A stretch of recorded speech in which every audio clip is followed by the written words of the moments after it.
Okay, everyone, welcome back. We are here with the Mayor's Office of Employment Development and Director Garvin. Whenever you're ready, you can start your presentation. Thank you. Thank you. Good afternoon, Madam Chair, members of the council. I'm Matt Garvin. I am the director of the Mayor's Office of Employment Development. I have my team here, but in the interest of time, I'll just have them introduce themselves if or should they answer any questions. I always roll through my slides very quickly. Historically, I'm an athlete, so I try to beat my last record. But before I get started, I just want to set the tone a little bit about some of the things that you're going to hear today. So like I said, I'm Matt Garvin. I'm the director of MOED. This is actually my 4th time in front of this body, but this is only my 2nd year as director of MOED. I'm still very excited and enthusiastic about all the progress we made, all the things that we have going on, the potential that we have for the agency, and mostly the people that I get to work with. I think they embody what it really means to be public servants, so I'm grateful for that. As you all know, the Mayor's Office of Employment Development and the Baltimore Workforce Development Board were sort of one and the same. We are the one and only workforce board for Baltimore City. There's other cities that have multiple workforce boards. We're the only workforce board for this workforce investment area. So we play a key and central role in public workforce development funding and the overall labor market in Baltimore City in general. We are that key link between local, state, and federal funding and those investments that come back into the city for training and for education and for supportive services for our job seekers and for our employers. So you can go to the next slide if you want. When we talk about our mission and we talk about our vision, we're really about equity and access. So a lot of the work that we do is really focused on, you can go to the next slide, is really focused on populations and helping them to eliminate barriers to employment. So helping people with transportation, working with people who are overcoming substance abuse disorder, working with people who are involved in the criminal justice system. I think we've gone a little bit too far. Our vision is to, create a Baltimore City where our North Star is where everyone has access to employment opportunities. We want a city that, for our residents, has unhindered access to jobs, livable wages, and economic mobility. And then, of course, for our employers, we want a robust access to a skilled workforce. In order to achieve this, it takes a lot of creativity, and I think MOED has reflected that in many ways. You can see in the past, since COVID, with the implementation of the Baltimore Health Corps, with Higher Up, what we've done with the Key Bridge and our worker retention program, and then also looking forward to the future, building sectors around infrastructure, hospitality, and of course, with our apprenticeship work. We were awarded Workforce Board of the Year by the Department of Labor for our work and apprenticeship. So moving forward to the future, as we look for FY2026 priorities, expand opportunities for youth by preparing the future workforce through real-world experience, support residents in recovery by aligning complex employment of long-term healing and stability, and lead inclusive infrastructure hiring by connecting communities of priority to high-demand, high-quality careers. Okay, the slides look a little bit fuzzy, but that's okay. Go to the next slide. So for the first slide,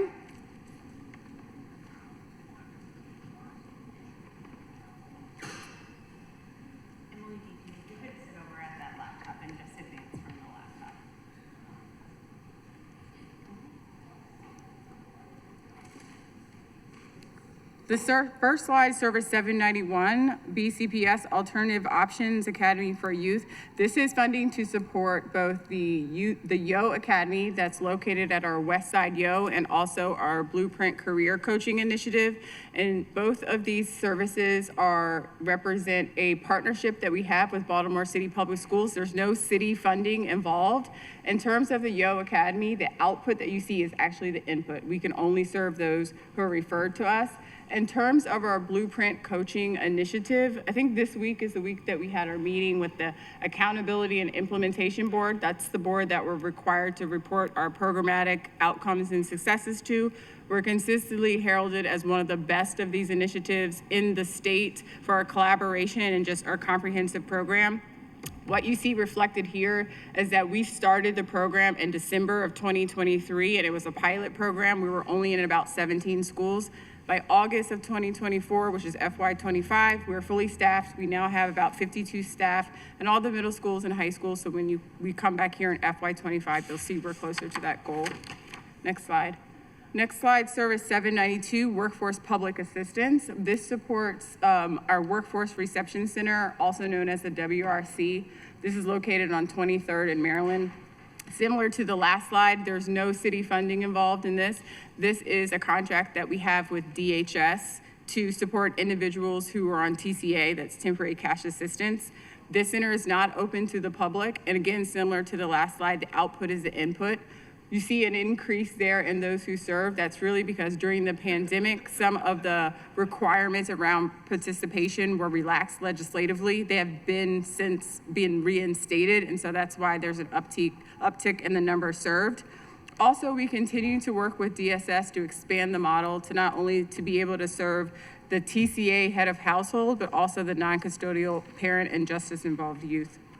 In terms of the number of participants that gain employment after 6 months, you can see that that number is exceeded. Again, that's a negotiated goal with the Department of Human Services. Next slide, Service 793, Employment Enhancement Services for Baltimore City residents. This is funding to support our community job hub model and also what we call our 21st century workforce development services. The community job hub model is such that we have MOE staff. They're embedded in community-based organizations that have they have traffic, they have a good reputation in the community. We have an MOED staff person to bring workforce services into the community, and we leverage their services with our services. You can see the number who receive placements through the Adult Career Center and the job hubs. We're pretty close to the goal. I do want to point out, and I pointed this out for several years, after the pandemic, we have conducted a lot more outreach. We've had hundreds of outreach events last year. Additionally, customers also wanted to receive services virtually, so we created a virtual show. I think we're number 2 in our social media, I think behind the police. So that has about 40,000 followers on Instagram. So there are people that are learning about jobs through MOED, but there's not a neat way to capture that. So this number is probably much larger than what is even here. I also want to note that this service also supports part of our Financial Empowerment Center, one of the counselors. This service, we've helped over 1,200 residents to reduce their non-mortgage related debt by $3.7 million, and we helped over 175 residents improve their credit score by over 35 points. The next is the administration slide. There's no metrics there, but I can ask questions about it at the end. Service 795, Workforce Services for Baltimore City residents. This is funding to support our 2 comprehensive one-stop centers. We have one on the east side at Madison, and we have one on the west side and Mondawmin Mall inside, or northwest inside Mondawmin Mall. This is it also some of our what we call discretionary federal grants. This is all federal money. This is the Workforce Innovation and Opportunity Act. This is the core and base of what federal funding is, not only in Baltimore, but across all of America. What you see represented here is really the partnership we have with the Department of Labor. You can't see because it's fallen off of this chart now in FY20. The number for FY24 is around where it should be in FY20. It's spiked up really high. You don't want that number to be up really high because that means a lot of individuals are on unemployment insurance. And then the second number, percent of job seekers who commit service delivery from a one-stop center a year later, that goal is exceeded. This is a goal that is set by the Workforce Innovation and Opportunity Act. Next slide, Service 796, Workforce Services for our returning citizens. This is to serve individuals at our re-entry center. We call it the REC. It's located at our west side employment center inside of Mondawmin Mall.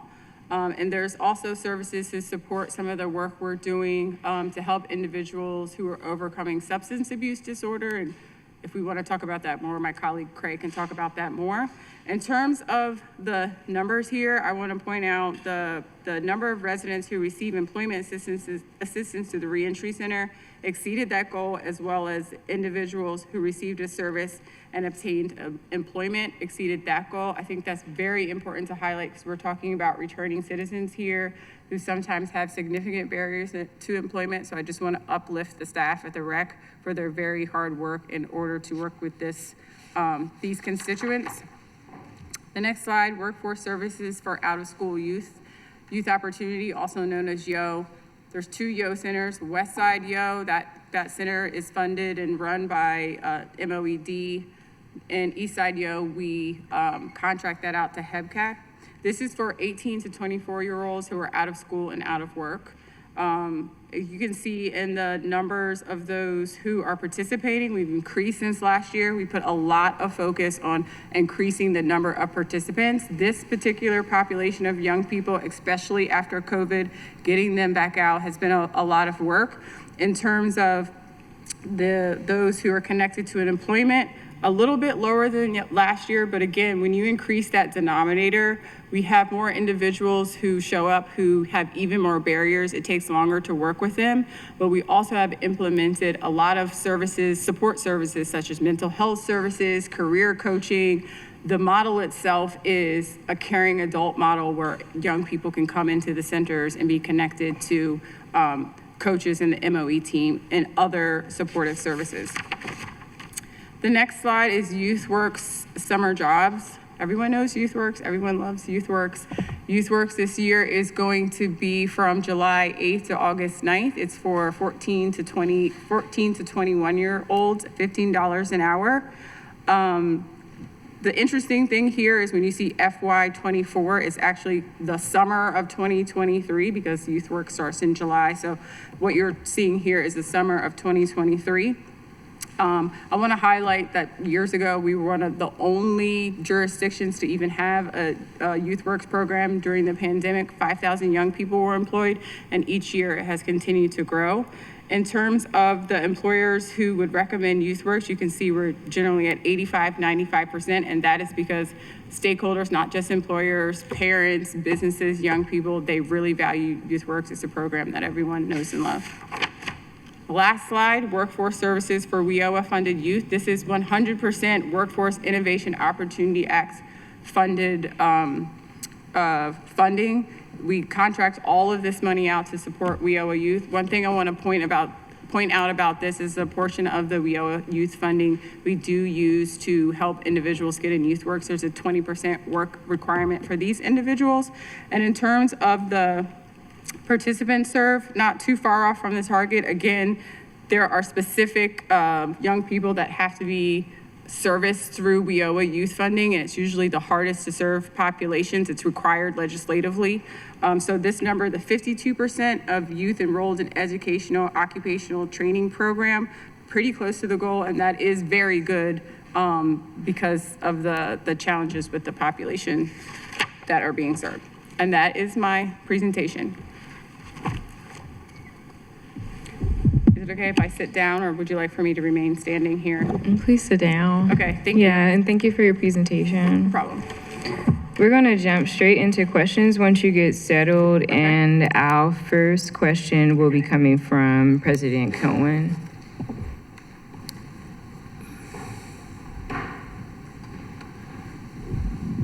Thank you, Madam Chair. Thank you, Director Garvin. And I just want to take a moment to thank you for your longstanding commitment to our city. Yours is an agency that does truly Herculean work for our children and our adults. I am always impressed by the team at MOED and that you all are able to do a lot with a little. And I think I've made this point at pretty much every budget hearing since it was Jason Perkins Cohen and on back, but like Baltimore needs to be really proud of our summer YouthWorks program. It is one of the best in the country, if not the best in the country for similar cities our size. And so I want that on the public record for you all to know that it does not go unappreciated, the work that you do. I have two questions. And I'll also say I'm looking forward to working with you. I know you and I and the school system and the mayor have been having some really good conversations about career pathways and pipelines into key industries as well as into city government. And I'm really looking forward to continuing that collaboration with you. But I want to ask two questions. One is about the youth fund. And there's been some back and forth and just a little bit of confusion about some allocations within the youth fund. Chairman Bullock and Chairman Conway held a hearing not too long ago in a school just to try to determine what's going on for our kids this summer. And one of the things that we heard from the youth fund, and we'd heard it in a previous hearing as well, was that there has been some money that has been allocated to the mayor's summer engagement plan. And some council members have had some concerns about that. But what I wanted to understand in this hearing is, because there's been a bit of a discrepancy, how much money from the youth fund is going to Youth Works?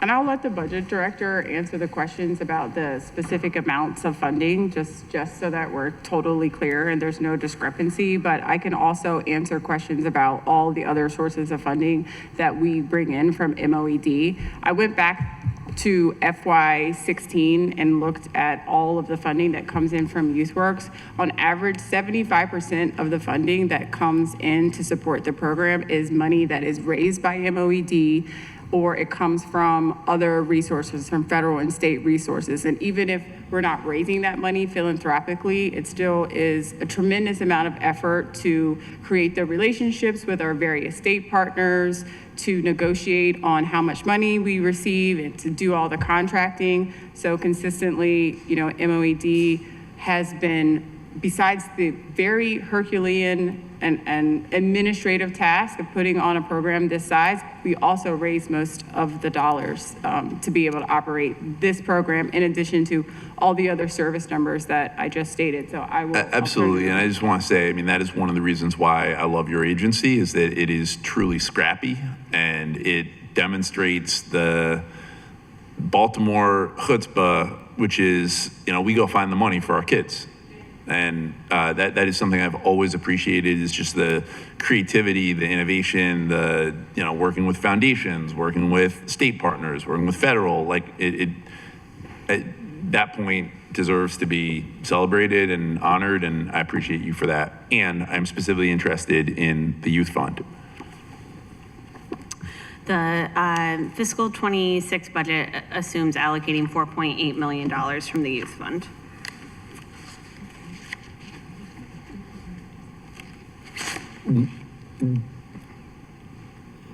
Madam Director, I think in a previous hearing we heard 3.9 was the number, but 4.8 is where we are.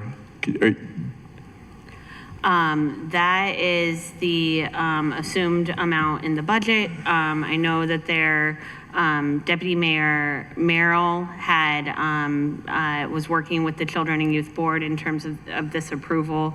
I believe their approval was for 3.9. And so following adoption of the budget, we would have to work with the board to finalize the amount that's available for fiscal 26. So just to be clear here, so the budget assumes 4.6, you said? 4.8, but the youth fund board has allocated 3.9. Based off of their prior approvals up to this point, it's been 3.9. That's correct.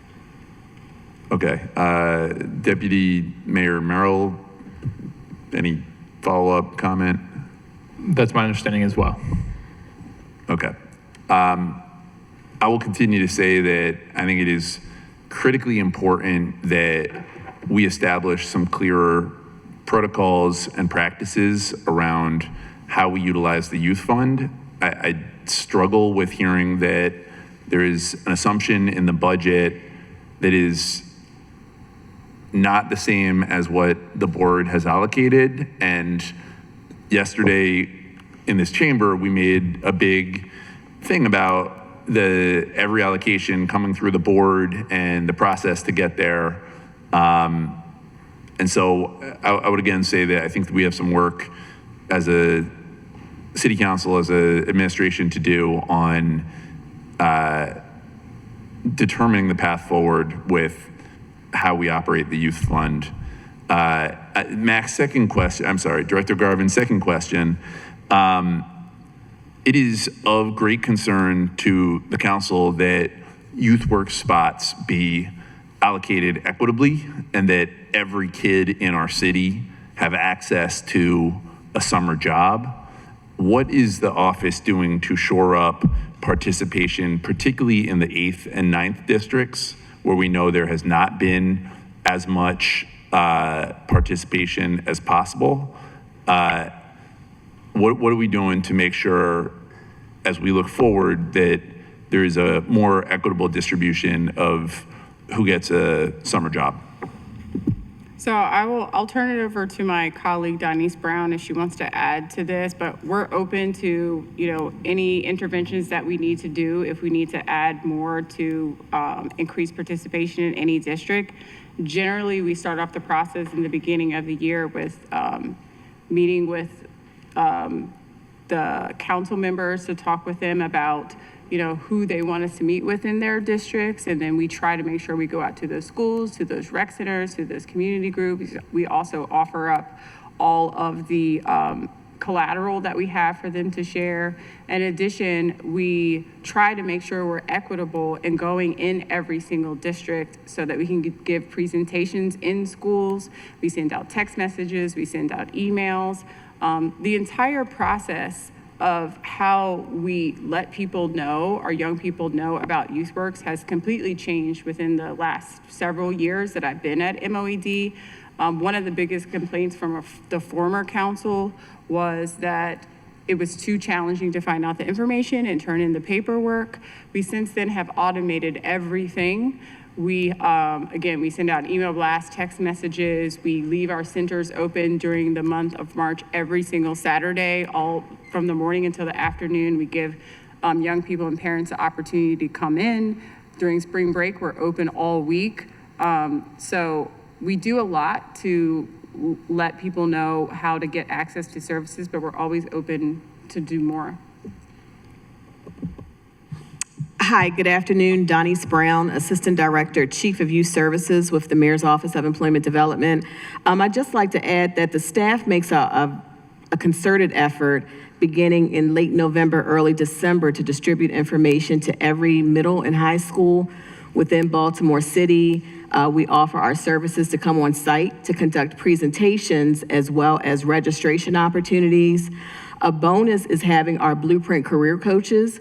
Because they're placed in every high school and middle school, they were able to help us to increase the number of registrants, I would say throughout the city, and provide that additional support. But as Director Garvin said, we are always open to doing some more targeted registration and information sharing so that all districts are represented equally.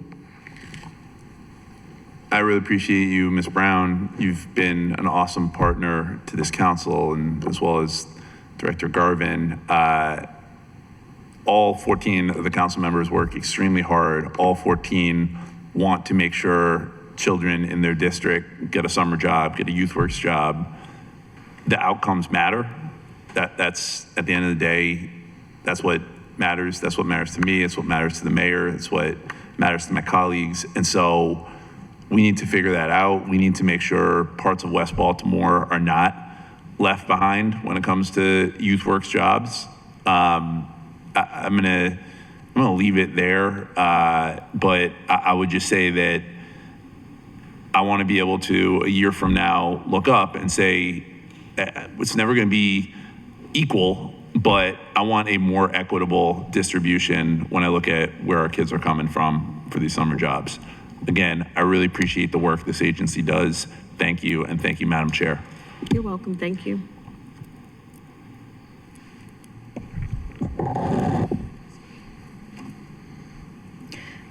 Thank you. We're going to go to Councilman Grimes.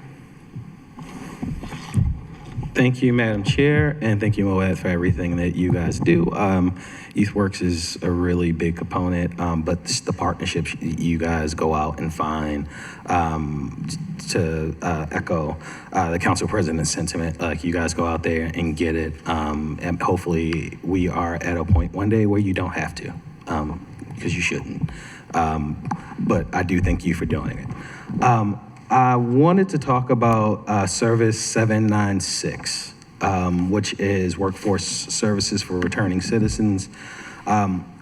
My question is, has there been any consideration to partner with the Mayor's Office of Equity and Civil Rights for this service item? And the reason I ask is because my office, from the previous predecessor and now, although Councilwoman Porter is the chair of the Human Trafficking Collaborative, we've been intimately involved with the collaborative, and we know that one of the most exploited populations, particularly through labor trafficking, are formerly incarcerated returning citizens. Like, the example of this is an individual who has just been released on probation or parole, or someone who may even have a record. And because of that, they may be asked to work without pay for a weekend or late into the night, and blow past their overtime. And if they resist, they're often threatened by employers. They'll call their case manager or have them thrown back in jail if they complain, right? And so this happens more frequently than most people know. And with MOECR addressing wage theft, I'm wondering if you all have the protocols in place to vet those types of employers, and just have like a watchdog type of nature, but also making sure that we vet the employers to see who are we referring our returning citizens to protect them, and make sure that they're being paid their fair wage, and they're not being exploited because of their past transgressions. I'm excited to know that that office is engaged in that type of work. We've partnered with them in the past, but not in that capacity. But I think that that's a very interesting idea, and we would be open, and we will follow up to make sure that we can do that. Okay, and our office will be more than happy to make the connection and work alongside Councilwoman Porter's office, and whoever else. I know Councilman Torrance is a huge driver for returning citizens as well. So I'm pretty sure between the three of us, we can, we really hone down on that and make sure that we're protecting our returning citizens to set them up for success and not exploitation. Second question is 791, which is BCPS Alternative Option Academy for Youth. The service number has expanded from 1 million in 2 positions in FY25 to 5.8 million in 59 positions in FY26. Can you talk a little more about the significant growth that has taken place over the last 2 years that is not reflected in the metrics, and elaborate on the services that expansion is providing? Sure, I'd be happy to, and also Donnice Brown, who's on our team, she can also follow up.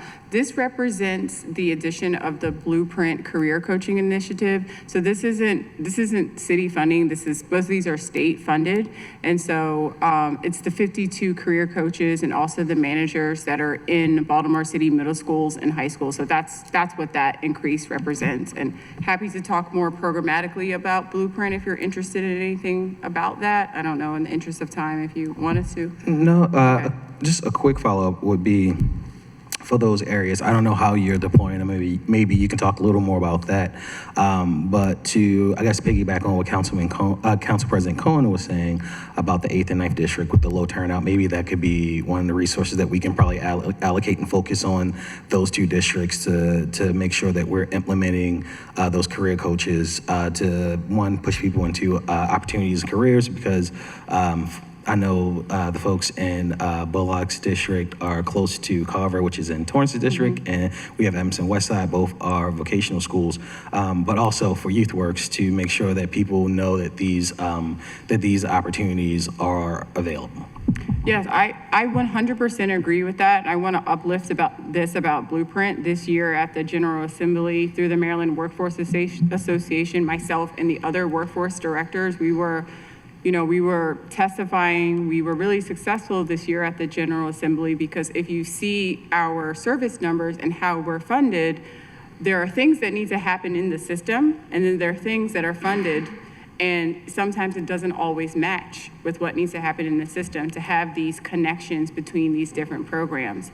I would say with Blueprint and the work that we're doing with Career Ready, with Baltimore's Promise and the Office of Student Success, because of Blueprint, we're able to create these connections. I would say in a year or two, you'll see it's really a master class in collaboration.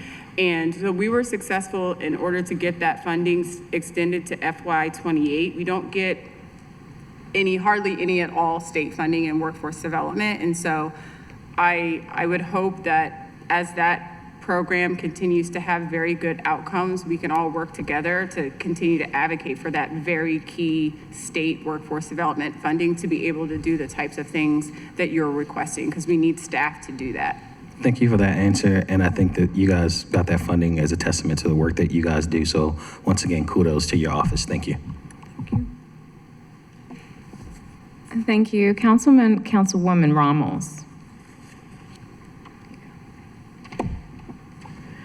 Thank you, Madam Chair. Thank you, Director, for all that you're doing. I just had a question. There's a lot of your budget that is federal money, particularly around the Workforce Investment Board work and the one-stops. And so curious to know what's the backup plan if that ends up going away. So one thing about federal workforce funding, and I don't necessarily think this is a positive thing, but it has consistently gone down since the last iterations of various workforce legislation. Right now, we're on the Workforce Innovation and Opportunity Act that was authorized in 2014. It was supposed to be reauthorized in 2020. We're very close at the end of last year. It passed the Health Education Committee and the Senate Health Committee, and it was supposed to be in the continuing resolution. It got pulled at the very last minute. That new legislation would have been called A Stronger Workforce for America, ASWA. For that particular piece of legislation, it would have reauthorized workforce development at the federal level. That's generally bipartisan, so that's a good thing. However, that piece of legislation required 50% of the funding to go towards occupational training. And at that time, I think Ranking Woman Fox was really a proponent of that. Since then, we have a new administration. As you know, the president passed a skinny budget just a few weeks ago, and in that budget, there was a reference to something called MASA, Make America Skilled Again. And so there is still emphasis on federal workforce dollars. In the president, it's one page, of course, it's a skinny budget, there's not much on it. The Secretary of Labor emphasized that she wants to continue to work on workforce legislation with more emphasis on registered apprenticeship. There are ideas in the president's budget about the money coming as a big community block grant. Still, obviously, the president's budget can have some influence on Congress. I believe there was a Senate hearing back in March, and there was emphasis on trying to reintroduce ASWA. But I think ASWA will be, if it does move forward, it will have more emphasis on registered apprenticeship. So I guess what I'm hearing you say is, obviously, workforce is bipartisan, right? We know, so it's likely that there will be dollars. The issue is how those dollars are directed. How those dollars are directed. And what restrictions you will have to be able to spend those dollars in certain occupations that may not necessarily be the need for our workforce.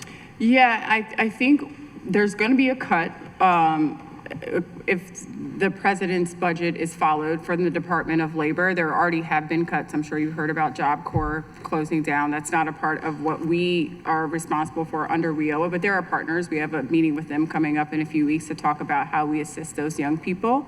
But in terms of how it comes to states, I mean, Maryland is generally a liberal state. It will impact other states if it comes as a block grant and the leaders at the state say, hey, we really want to focus on this. The way WIOA is now is broken into different titles, so it serves different populations. And so there could be impacts considering how, if the president's budget has that much influence. But typically workforce is bipartisan, and typically the money gets reduced. It's been getting reduced, and we just sort of work through it.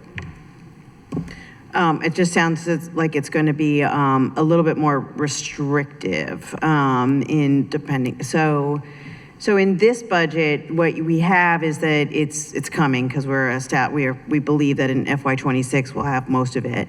It's just in future years that we're wondering about. We'll have it in FY26. We'll get what we call our base funds in July and our advanced funds in October. And so that it was already appropriated. But in terms of will the legislation be reauthorized as something else, I actually think that with talking about the legislation more, there'll be more opportunities to not have 50% be dedicated to training. All of the workforce advocates like the U.S. Conference of Mayors, Workforce Development Council, the National Association of Workforce Boards, all of us were coming together to say, this isn't what we want because we also need to have flexibility. People need supportive services. So we were not necessarily champions of that particular piece of legislation. So in some ways it could be positive, but there still will likely be a reduction in the amount of funds that we have. Thank you. So, I mean, it also sounds like you're working with a lot of partners to try to get this done, and so that is really important. Please count on us as partners as well in terms of if you need us to show up somewhere to talk about the great work and the needs in our city, we will absolutely be there. So also just keep us posted on how things are going because we all do have relationships with our congressional delegation, and happy to continue to advocate for you. Thank you so much. Thank you, Madam Chair. Thank you. Councilman Torrance?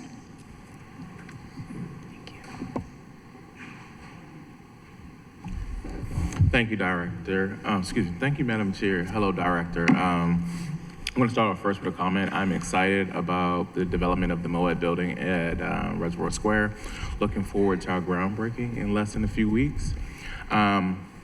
But my questions are going to be geared towards what supports the MOED need. I know funding is an issue because you guys are grant funded. The question I have is what things could we potentially do with general dollars in the future to assist with helping you improve service? I say that because grants comes with restrictions. General dollars we can move towards ensuring that we have some generalists in some of your positions, as well as fund some of the things that we really need to get done, especially with databases. I say this all the time. Everyone has an employment development thing in their nonprofit, but no one's really tracking the actual outcomes. And I think that the city should lead the way with philanthropy and setting up those metrics so that we're using our dollars wisely. So just want to hear what some ideas or things that you think we can do to help you. Thank you for the question. In terms of the latter comment, we've been working with philanthropy to create something called the workforce what's the WIDS? Data system, I forget the I. We used to call it something else and we call it the WIDS, but basically it's a data platform that we use common performance metrics across workforce training. So we have a better idea of how we are serving people, how we're being equitable, and we have an RFP that will be going out for that thing, the exact thing that you're discussing, and we've been working on that for several years. The Workforce Integrated Data System, the WIDS, is what it's called. In terms of funding, I think you hit the nail on the head, and I think having more opportunities for generalists, and when we talk about changes within the system, you can see recently, there's been more emphasis, especially at the state level and the federal level, about increasing the number of registered apprenticeships. The governor came out with his RAISE Act. Recently, all of the staff at the Department of Labor who were business service representatives, they all changed over to be apprenticeship representatives. And of course, I just talked about what's happening at the federal level. And so having more people to be able to do outreach to support their apprenticeship work, and also being able to subsidize that work. Through an ARPA funding that we got from the state, we also received funding from the state. We had a wage subsidy initiative to incentivize employers to create registered apprenticeship opportunities. It was really successful. As I mentioned, we were awarded by the Department of Labor and the governor as the Workforce Board of the Year for that work, but it's hard to continue that work without having the flexibility to be able to do that. Thank you, Madam Director. That is important because the landscape is shifting. My biggest worry with the discussion about cuts to the blueprint was employment development. I recognize the urgency in two parts. One is that we are a very heavily healthcare-centric workforce right now in the city, but I also recognize that cuts to Medicaid could cost us 1 or 2 hospitals, if not more than that, if they go through at the level they're going to go through. So for me, when I say general, like just see how we can support programs, even looking at how we can look at creating new industries.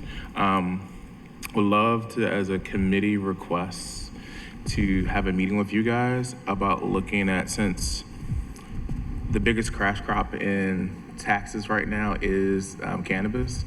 I think we have an opportunity similar to Colorado to do hemp products, and we can build the workforce, incentivize it. A reason why I say that is because I looked at the Department of Agriculture as well as the new agency that's responsible for the cannabis oversight.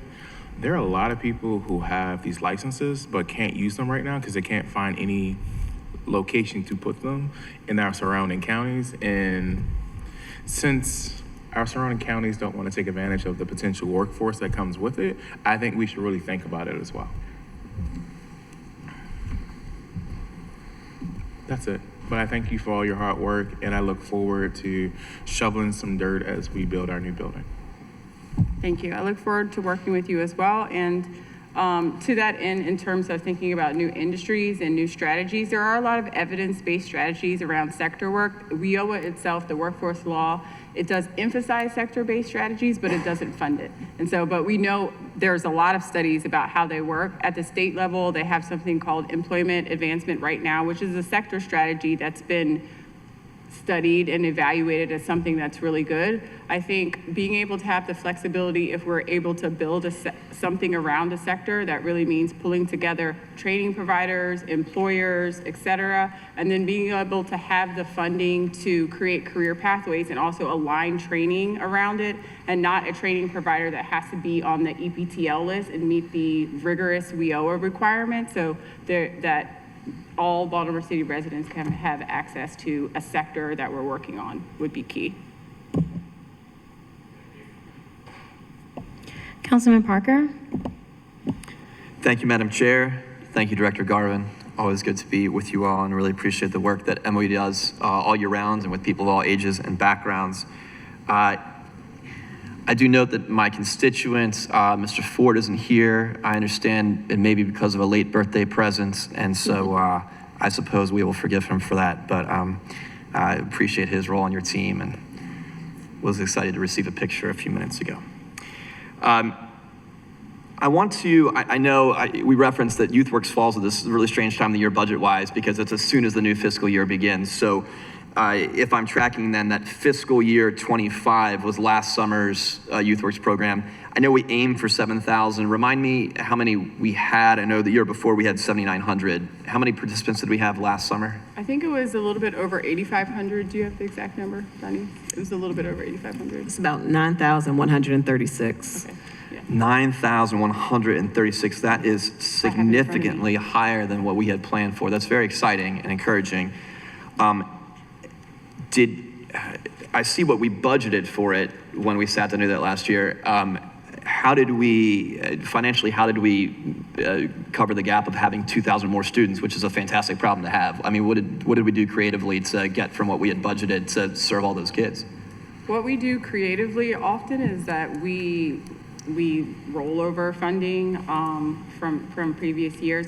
But I think when it comes to YouthWorks budgeting, YouthWorks for everyone else is 5 weeks. I mean, after we finish YouthWorks, we get a couple of weeks off, and basically we start at the end of October. And so it's projections. We have to look at the previous years to see how many applications we got, how much money we spent, how much money we got in from all of our different resources, what's the cost of the administration, and we're bare bones when it comes to YouthWorks. We only have 8 general funded employees. Yep. That's it.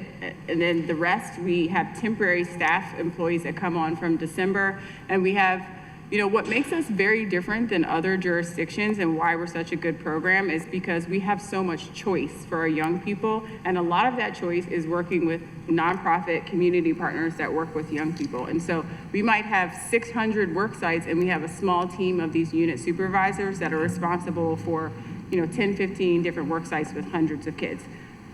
I digress, but the point being that we start very early and start budgeting, and we are consistently going back to that budget and moving the budget around as we get money in. And I mean, to be colloquial, we're hustling. We're reaching out to philanthropic people. We're talking to businesses. You know, we're ethically approved to be able to do this, but this is how we sort of figure out the budget. At the same time, we're going through the city's budget process when we do that estimate so that we can start in November and say, this is how much money we think we need, how much money we think we're going to have coming in. No, it's very commendable and very impressive to be able, especially that size of an increase over the budget and to be able to accommodate the young folks.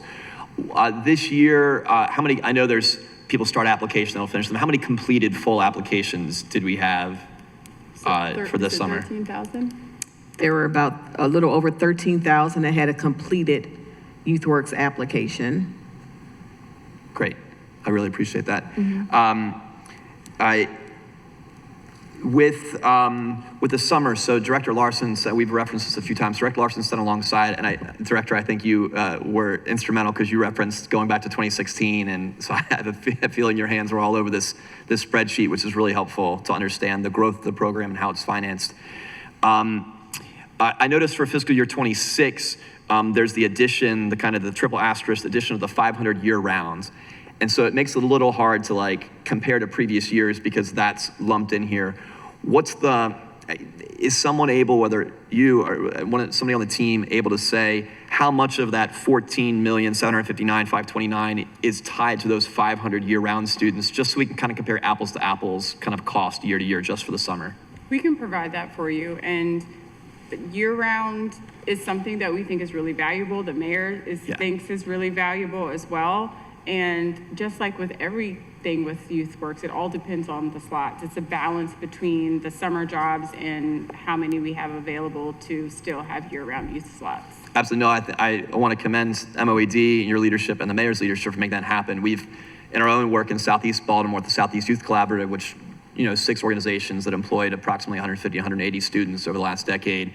That was one of the things that we kept hearing over and over again from young people. And so to see the mayor's office and you all step into that and say like, hey, let's build on our success and make that happen is great. I just want to make sure we can peel apart the numbers so we see, make sure that that's, have some sense of what the funding looks like for that and with summer. My second question, much simpler, I think, has to do with Service 800. I'll admit I know less about this and was really excited to hear the presentation and see it in front of us. In particular, I want to commend the 2 outcome measures there. I know this is back to fiscal year 2024.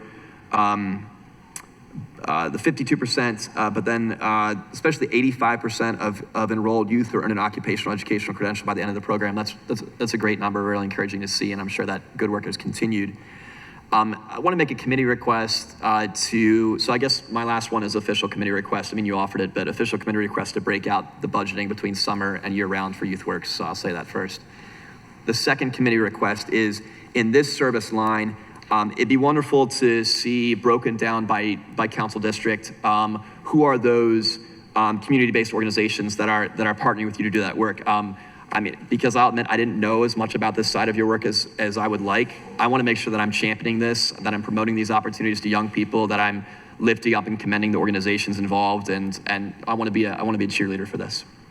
Sure, happy to do that. And this is WIOA funded youth, and so there's specific legislative requirements about who we can serve with it.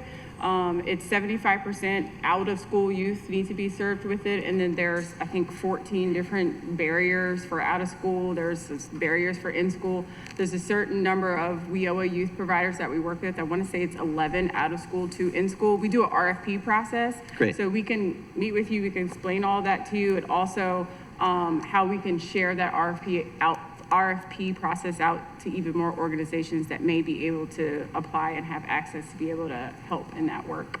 Thank you so much, Madam Director. Thank you so much, Madam Chair. Thank you. And Councilman Jones?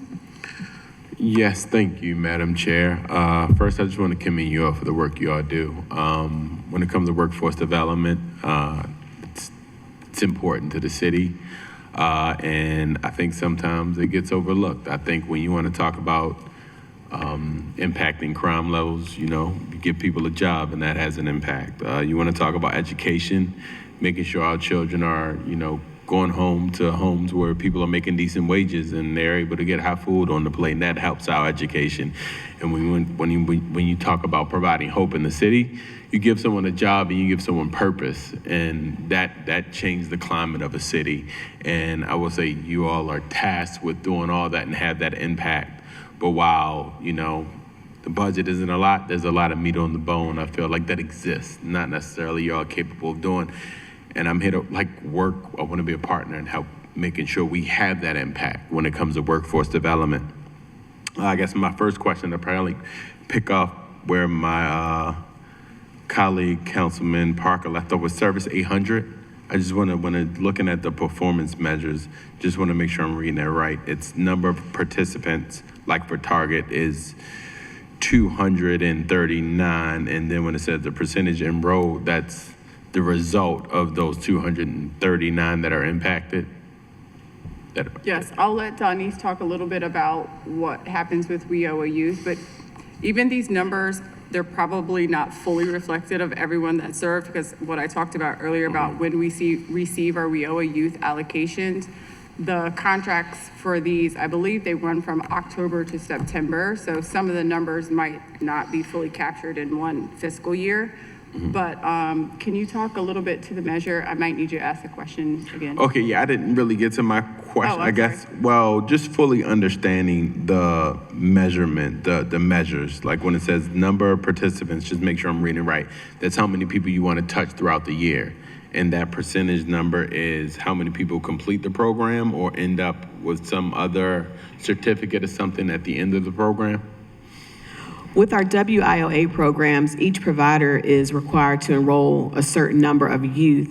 So there are 3 measures within WIOA. It's the measurable skills gain, placement, which could be post-secondary, advanced training, or going into the military, but then also receiving some sort of credential with it. And with us having an October to September contract, many of the programs enroll on cohorts.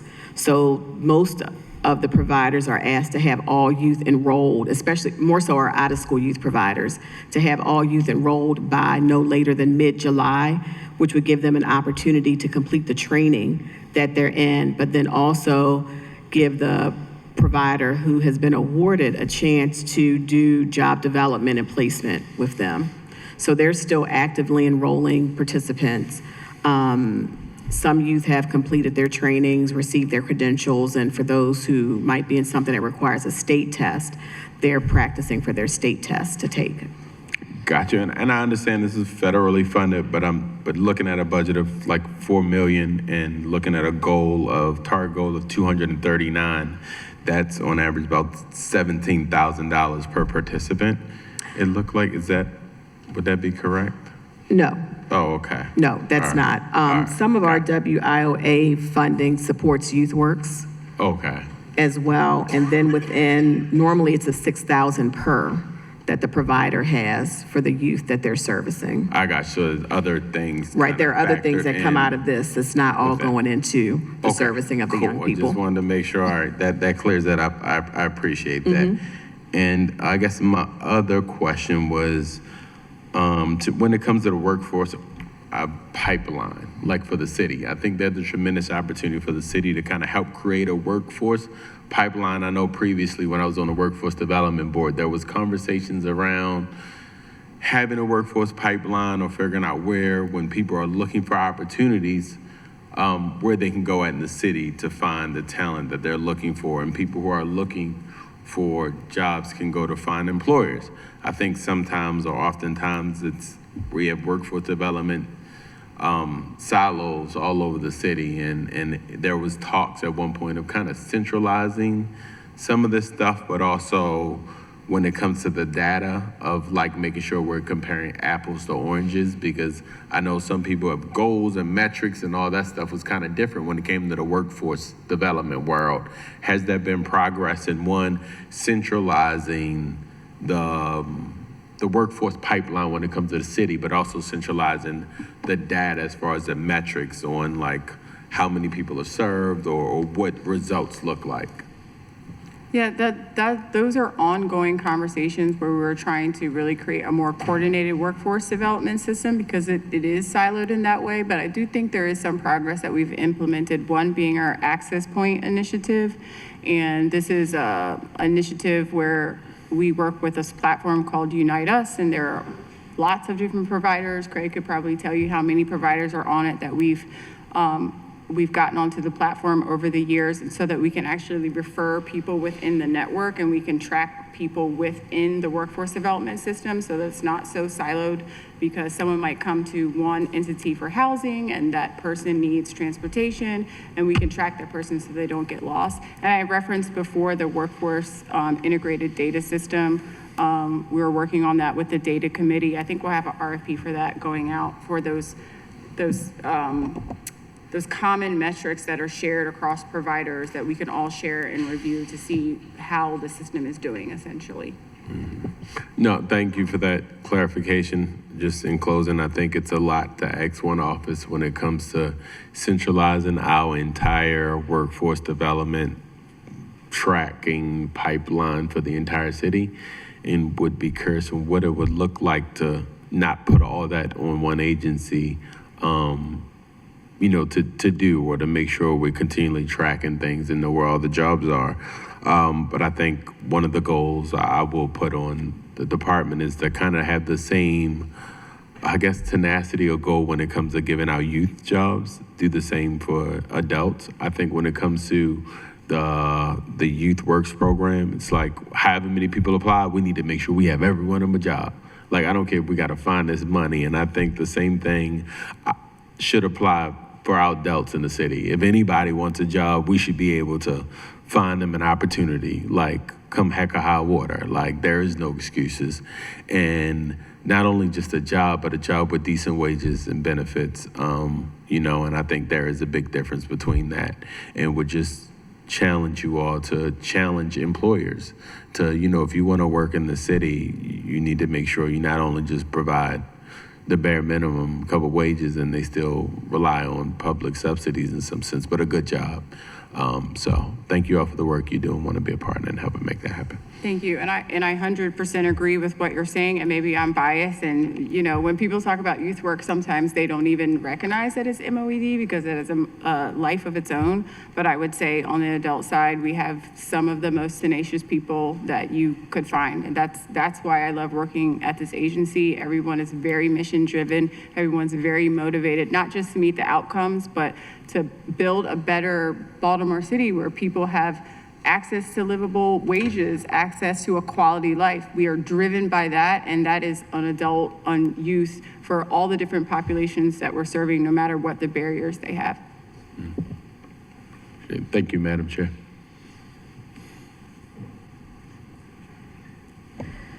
Thank you, Director Garvin and your entire team for being here. We are going to take a brief break, and then we're going to be back with BSIT.